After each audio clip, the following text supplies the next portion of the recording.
उधर पानीपत में एक बड़ी खबर आपको बता दें, ट्रांसफार्मर ब्लास्ट के दौरान बड़ा हादसा पेश आया है।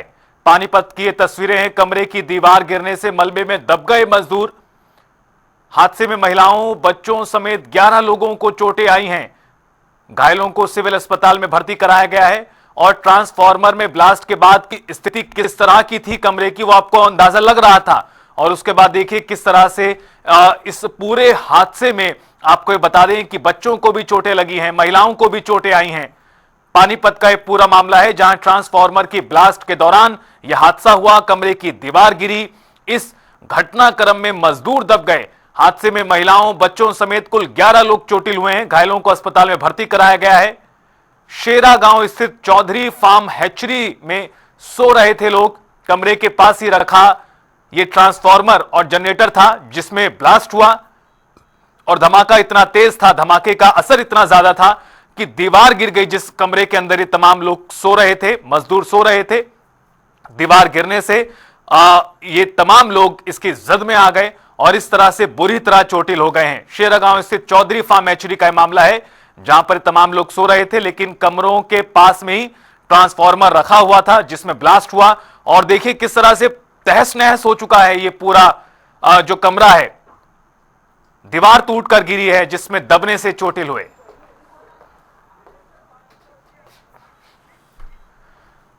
और पानीपत से हमारे संवाददाता अनिल कुमार हमारे साथ जुड़ गए हैं ज्यादा जानकारी देने के लिए। अनिल, कैसे हुआ यह मामला? ब्लास्ट के पीछे क्या कारण बताए जा रहे हैं और फिलहाल क्या ताजा जानकारी?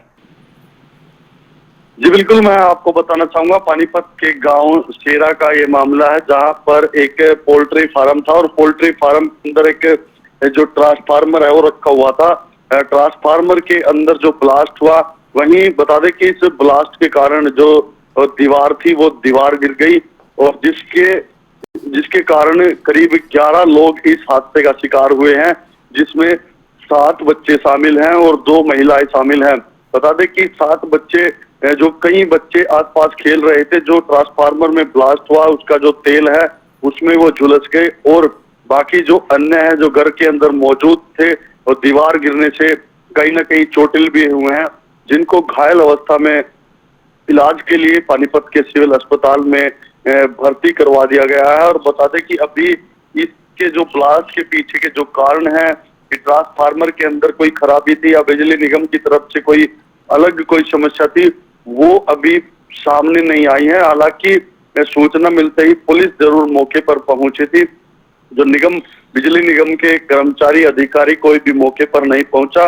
जो घायल लोग हैं उनका पानीपत के सिविल अस्पताल में इलाज चल रहा है। जी अनिल, एक और सवाल आपसे, क्या इसे हादसे के तौर पर देखा जा रहा है या फिर इसमें लापरवाही भी कहीं ना कहीं दिखाई पड़ती है जिस वजह से इतने सारे लोग चोटिल हुए? जी बिल्कुल, मैं आपको बताना चाहूंगा, जिस तरह से मैंने बताया कि जो पुलिस जो सूचना मिलते ही मौके पर पहुंची थी, जो बिजली निगम के अधिकारी हैं वो मौके पर नहीं पहुंचे और जो घायल हैं उनका पानीपत के सिविल अस्पताल में इलाज चल रहा है। जो ये इतना बड़ा जो ब्लास्ट हुआ ट्रांसफार्मर के अंदर, अभी जो इसके कारण हैं वो अभी स्पष्ट नहीं हो पाए हैं। जी बिल्कुल, जांच के बाद स्थिति होगी पूरी तरह। साहब बहुत शुक्रिया आपका अनिल, पूरी खबर पर जानकारी देने के लिए। आगे बढ़